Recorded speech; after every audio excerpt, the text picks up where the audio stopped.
Welcome to the news on QTV. The stories making headlines.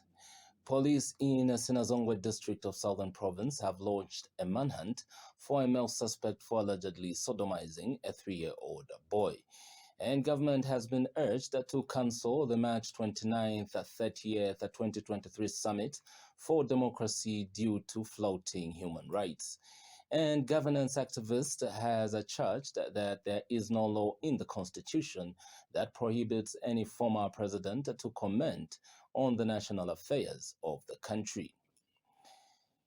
And now the news in detail. Residents of Kazungula Border Township area on Friday staged a peaceful protest over the land wrangles involving the Kazungula Town Council and the affected 9 villages. The local people who disputed the recent Court of Appeals ruling in favor of the local authority marched from Four Ways area to the Kazungula Civic Center, where they expected to be addressed by the Kazungula Council Secretary Jamie Mukwato and Kazungula District Commissioner Elias Siamibila. Zanis reports that, however, both Mr. Mukwato and Mr. Siamibila were not available at the moment. But Kazala Village Senior Headman Kabanga addressed the protesters and expressed concern over the lack of dialogue concerning the challenges between his people and those in authority at district level. Mr. Kabanga described the behavior of the officials as uncalled for, alleging that this shows that the local people have no representation at any level of leadership. He says it is unfortunate that all the senior government officers from the local authority are not present here at their offices. Meanwhile, Mr. Kabanga has asked the district commissioner to negotiate with the Kazungula Town Council Secretary on best possible ways of handling the land wrangles.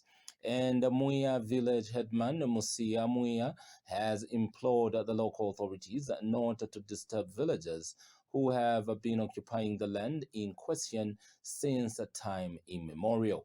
At the same occasion, Kazala Village Secretary Shadrach Sitali has asked the Kazungula Town Council not to interfere with other service providers such as ZESCO and Southern Water and Sewerage Company that provide services closer to the people. Recently, the Kazungula Town Council made an announcement that starting from March 14, 2023, the Department of Planning would embark on a plot verification exercise and appealed to the local people within the border catchment area to cooperate during the exercise. Meanwhile, police in Sinazongwe district of Southern Province have launched a manhunt for a male suspect only identified as Cholwe, aged between 25 and 35 years, of Siapaka village for allegedly sodomizing a 3-year-old boy. Police Assistant Public Relations Officer Godfrey Chilabi, who has confirmed the development, says the incident occurred on Friday around 21 hours in Sinazongwe district. Mr. Chilabi explains that brief facts of the matter are that the victim was sleeping alone in the house while his aunt, aged 29, was visiting in the neighborhood. He said when she went back home around 21 hours, she found the suspect having carnal knowledge of the child against the order of nature, who later ran away immediately, and a search by community members was launched. Mr. Chilabi says the matter was reported to police, who visited the scene and rushed the victim to Mamba District Hospital, where he is receiving treatment. He says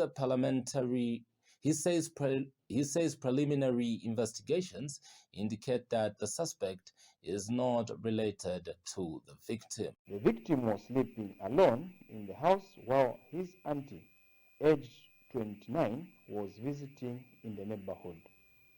When she went back home around 21 hours, she found the suspect having carnal knowledge of the child against the order of nature and immediately alerted police, who followed up the matter. When they reached the scene, the suspect had already left. The child was rushed to Mamba District Hospital where he received treatment.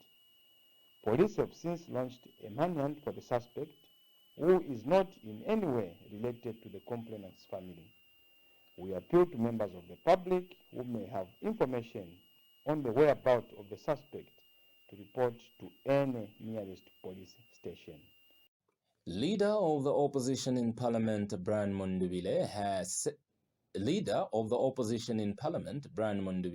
says the UPND administration should cancel the March 29th 30th 2023 event where the United States of America will co-host the second summit for democracy with Costa Rica, Netherlands, Korea, and Zambia due to flouting human rights recently exhibited. Mr. Mundubile, a Patriotic Front PF presidential candidate, said money for the summit would have been channeled towards addressing the dollar, which is at 20 kwacha, and fuel at 29 kwacha. He says others include the ZESCO connection fees, which have been increased from 750 kwacha to 14,000 kwacha, no medicine in hospitals, giving fertilizer in medars, excessive bus fares, and high cost of mini meal.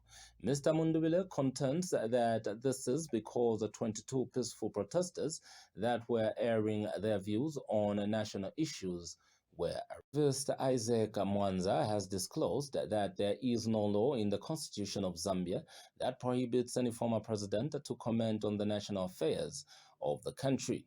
Mr. Mwanza has explained that in accordance to the Former President's Benefits Act, former presidents are forbidden to have a position in a political party or seek to have a position in a political party, but does not stop them from commenting on current affairs.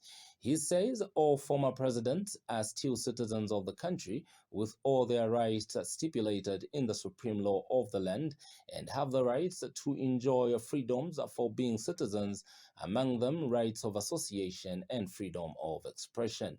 Mr. Mwanza says the Former President Benefit Act is a minority law that cannot supersede the supreme law of the land, making it null and void in accordance with the Constitution of Zambia. He adds that the retirement of former presidents from active politics remains an administrative matter and not a constitutional matter. Meanwhile, Mr. Mwanza has called on the courts and other interested stakeholders to have a day in court over this matter in order to ascertain on whether it is constitutional to belong to a political party and yet stopped from holding a political position. The retirement of the former president from active politics is an administrative matter and not a constitutional matter, as has been alluded to by various sectors of society, including the church, civil society, and the media itself. However, what is constitutional is the fact that all citizens in the republic, including the former president, have a right to association, meaning that they have a right to belong to a political party of their choice and to engage in activities that advance their association. They also have a right to freedom of expression, means that they can freely express themselves on any topic, including a political topic that affects the governance of this country. What is forbidden, however, in the law, which is the Former President's Benefit Act, is for the former president to have a position in a political party or to begin to strive to have a position in a political party. That is what is forbidden. That, however, in my view, is not in agreement with the Constitution, which allows the people and everyone else, including the former head of state, to belong to a political party of their choice. It needs to be tested in court one day, because you cannot be asked by the Constitution that you can belong to a political party, and an inferior law tells you that you cannot become a leader of a political party. That is contradictory in terms of the two laws. And where the inferior law contradicts the supreme law, which is the Constitution, that inferior law is null and void according to our Constitution. So this is a matter that ought to be tested one day in court, because it is not clear as to what this law is actually saying, whether the former president is not supposed to belong to a political party, which would be unconstitutional, whether the former president is not supposed to express a political opinion, which is unconstitutional as well. So we need to get to court one day and test this provision. Journalist Dante Saunders has predicted that the political wrangles in the former ruling Patriotic Front will continue because there is a gang of people who do not want to accept new members. Mr. Saunders tells QTV that the Patriotic Front members are neither listening to the masses nor opening up to new ideas. Mr. Saunders has advised the Patriotic Front leadership to give way to new people who want to aspire to run the affairs of the party in a professional manner. He charges that if members in the former ruling party will continue to fight for positions, it will never get the chance to rule this country again. And Mr. Saunders says if the Patriotic Front will allow former President Edgar Chagwa Lungu to contest the 2026 presidential elections, it will lose terribly because the people of Zambia have lost hope in him. If President Lungu, if PF is going to bring in President Lungu, I think the chances of PF getting, even say 15% of the votes in Zambia, it will be too much. I said before, even in the last elections, that PF was going to be very lucky if they had just only 20% of the votes. They got a little bit more than 20% in the last elections, but can you imagine now the same group of people coming with cases to answer for corruption, for plunder, for the wealth of this nation, and for all the things that have gone wrong, the gassing of people, the burning of markets, and so on and so on. All of these issues, we still want closure. We still want closure. This was in the PF regime. This was not so much the case during the President Michael Sata's time. It was during Lungu's time that all hell broke loose on corruption and things like that. The people have never forgotten. So it's very easy for somebody to promote himself and say the people want me. I can also equally say the people in PF also want me to be president of this of PF. So, I don't buy the story that PF is built at just around one person, President Lungu. No way. Parliamentary Committee on Legal Affairs, Human Rights and Governance Chairperson Clement Andeleki has discharged some sentiments that President Hakainde Hichilema has focused its fight on past corruption and is not pursuing current acts of corruption. Mr. Andeleki says there is no desire on the part of the president to punish those who are innocent. And Mr. Andeleki feels that the punishment against those who are found guilty of corrupt cases is not something that could deter would-be offenders. Mr. Andeleki says the committee is therefore promoting the strengthening of the law against corruption and a minimum sentence for those who engage in the act. He has therefore called on civil servants and members of parliament to respect public resources. He says there is a need for legal reforms to the Anti-Corruption Commission legislation. Anyone who is found wanting on corrupt practices, stealing from the national coffers, stealing drugs, pilfering, whichever form that it is, the minimum sentence must be strengthened. As you are aware currently, the punishment that is there, the penalty of 5 years, is too little to deter anybody. We just saw very recently the conviction of the former Minister of Finance, Mr. Katereka Rumba, Stella Chibanda, and all the team members. The sentence of 5 years versus $10 million. It doesn't deter anybody because remember, when you've been convicted and you arrive at prison, there's a commutation of 1/3 of the period of the sentence. So meaning you're going to be in jail for 2 years versus the $10 million. That is quite colossal. So what I'm saying also to those who are serving today, like myself, is that let us make sure that we respect people's money. People's money must be respected. There is need for urgent law reforms to the anti-corruption legislation. The Anti-Corruption Act number 3 of 2012 is a very weak piece of legislation which does not deter anybody from committing corrupt practices, be it on CDF funds, be it in any other public resources for that matter. We insist that there is need for law reforms. The law reforms must touch particularly on matters of strengthening the punishment for anybody found guilty of having engaged in corrupt practices, stealing public funds and stealing of drugs in hospitals, getting money using a forged certificate as Tureangura Chimpapira. You are not going for work, but you are earning a salary. That is not only a disciplinable offense, it is also an offense that borders on money laundering. You are deriving money that you are not supposed to earn. So such officers, such people, aiding officers must pay back to the government or face serious criminal prosecution to refund the treasury. Because Control 99, which is the source of our revenue, must be guarded jealously by all the people of Zambia, not only those in government, but also the people of Zambia generally, because that's their money.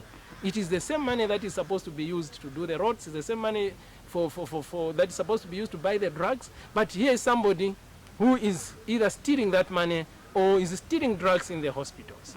Corruption must be made a very serious crime. I think I want to commend the goodwill from this government to the law enforcement agencies. They need not wait up to the time somebody has left office as a minister, up to the time somebody has left office as a member of parliament. They must be encouraged by the pronouncement by His Excellency the President that when you commit a crime or corrupt practice, you are in it alone. Ruling United Party for National Development, Namwala Member of Parliament Mono Mapani has warned former Patriotic Front Secretary General Davis Mwila to desist from issuing what he termed as provocative statements against the President Hakainde Hichilema.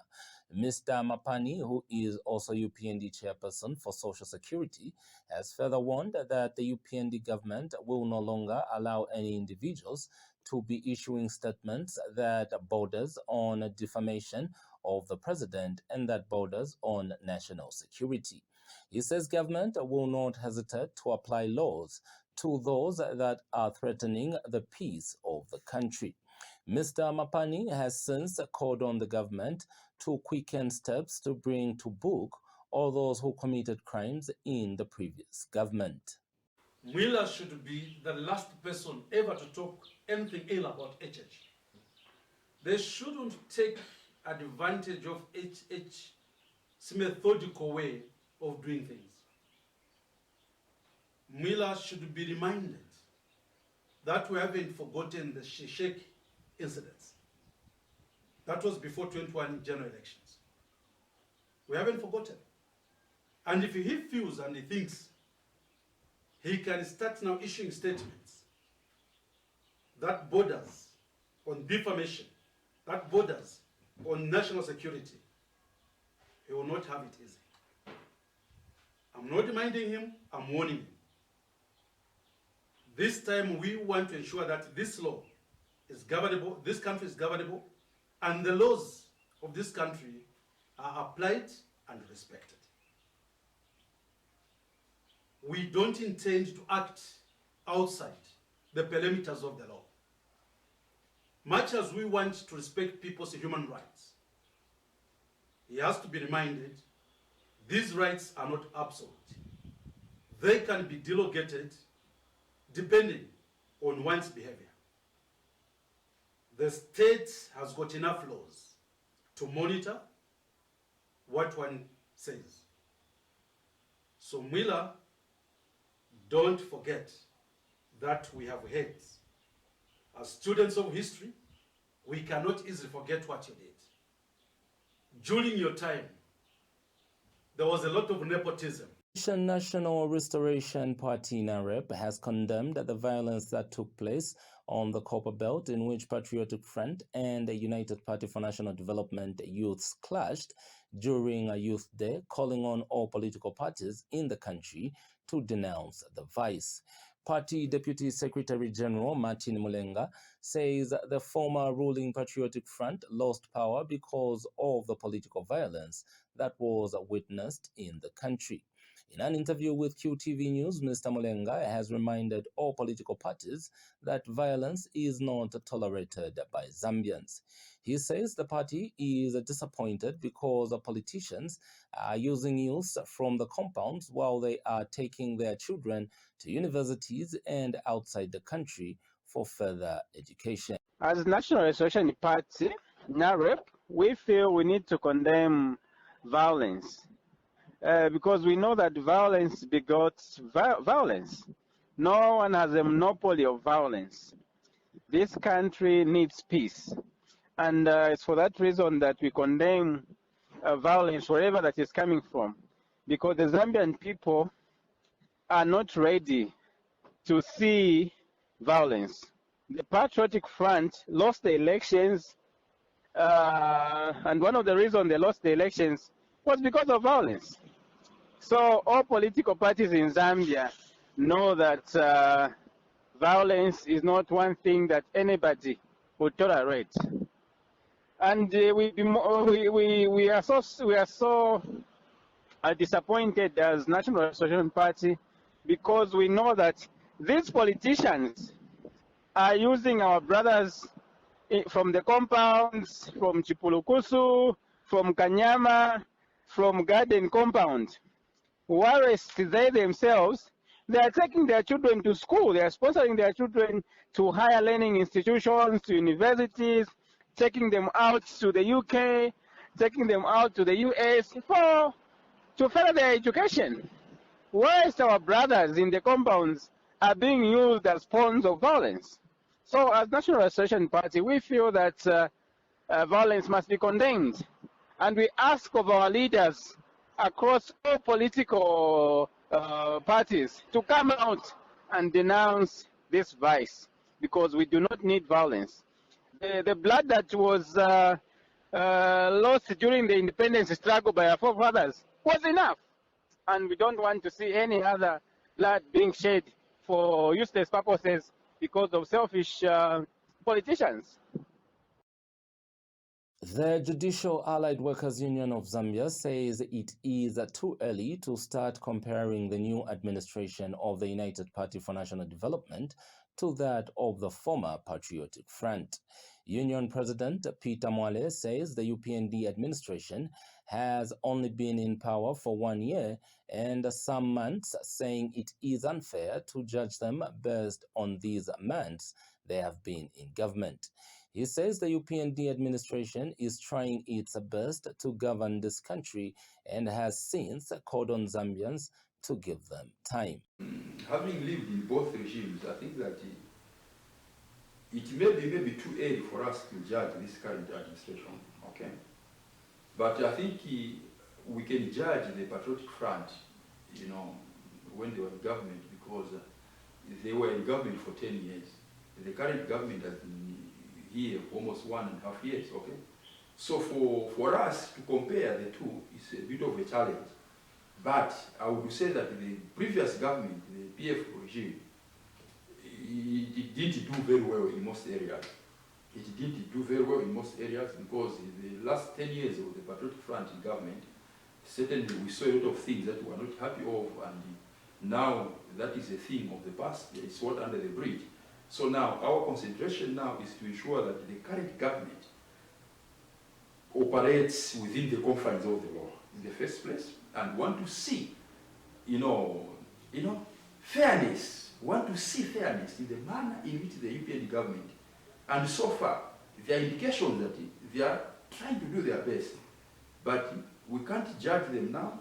For us, we want to give them enough time. By the way, any party that goes into government, we give them 5 years mandate, isn't it? And the UPND government has been in government for 1.5 years. So for us, we cannot comment very much, but so far, there are signs that they're doing something.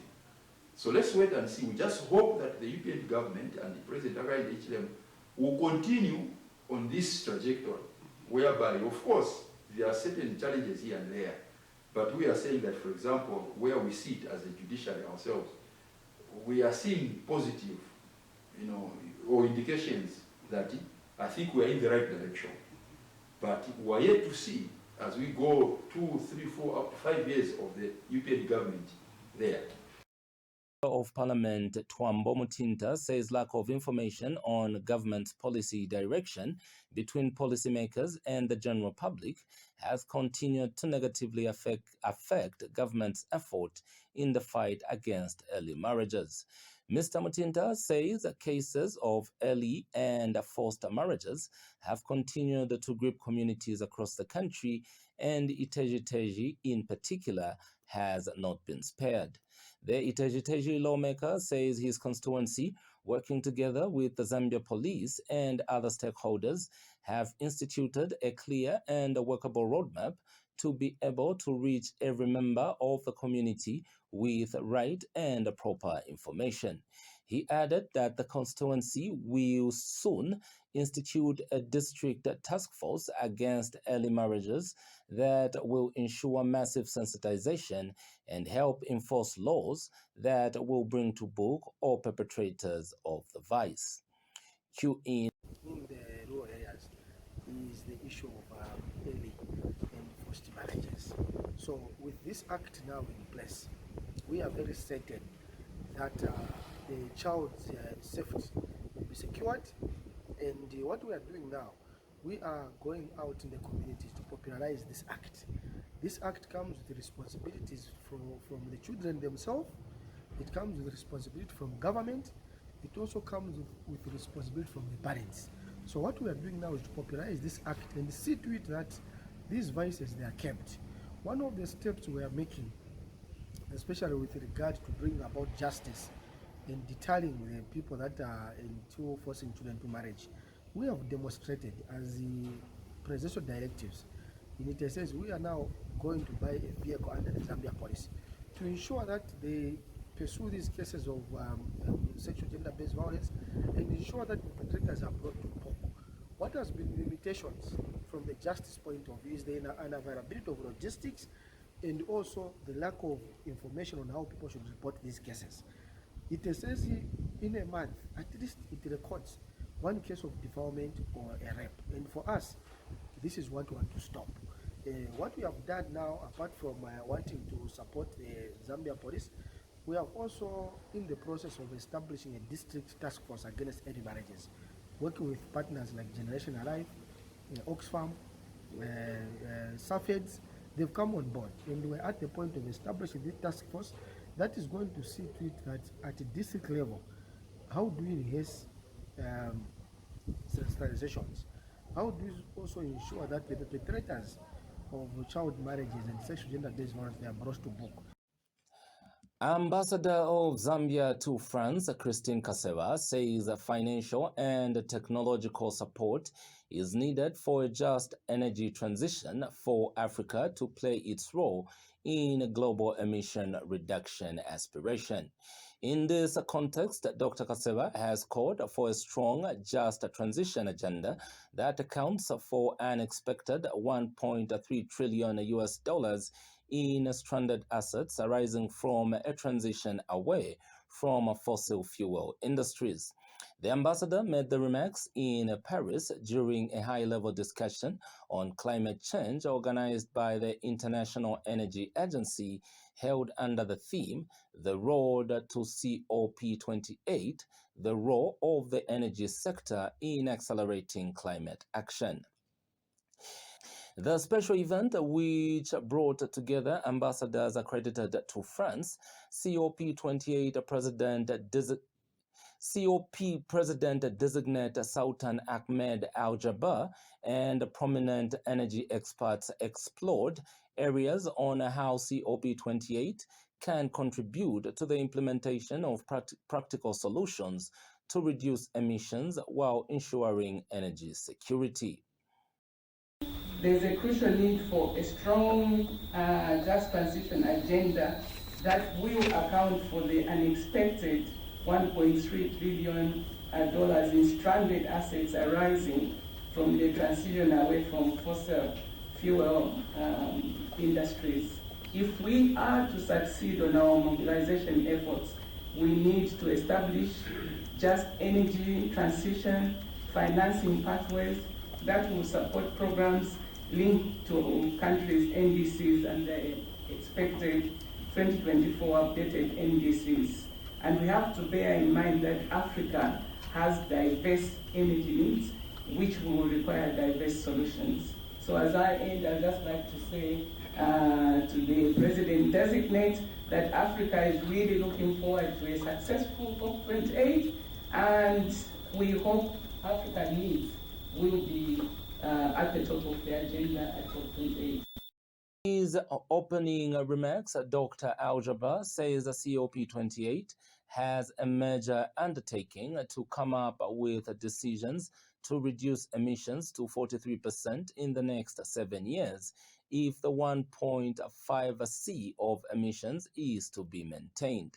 Earlier, IEA Executive Director Dr. Faith Biro says COP28 will be held at a critical time when emissions are increasing amidst an energy crisis with geopolitical implications. The Kidney Foundation of Zambia has recommended that the government, through the Ministry of Health, considers setting up dialysis centers in all the upgraded level 1 hospitals dotted across the country. Organization Secretary Augustine Mukoka is of the view that this will help decongest the government health facilities where dialysis is being offered. Mr. Mukoka regrets that in the past 1 week, about 3 patients who were on dialysis have died, which he has attributed to the quality of service which they were receiving, as the University Teaching Hospital is overwhelmed. He noted that the coming on board of 2 private dialysis centers through a welcome move is not enough to cater for the patients. And on that note, we come to the end of the news on QTV. But before we go, we take a recap of stories that made headlines. Police in Sinazongwe district of Southern Province have launched a manhunt for a male suspect for allegedly sodomizing a 3-year-old boy. And government has been urged to cancel the March 29th, 30th, 2023 Summit for Democracy due to flouting human rights. And the governance activist has charged that there is no law in the Constitution that prohibits any former president to comment on national affairs of the country. On behalf of the entire QTV news crew, my name is Brian Morris Ngovu, and pleasant viewing.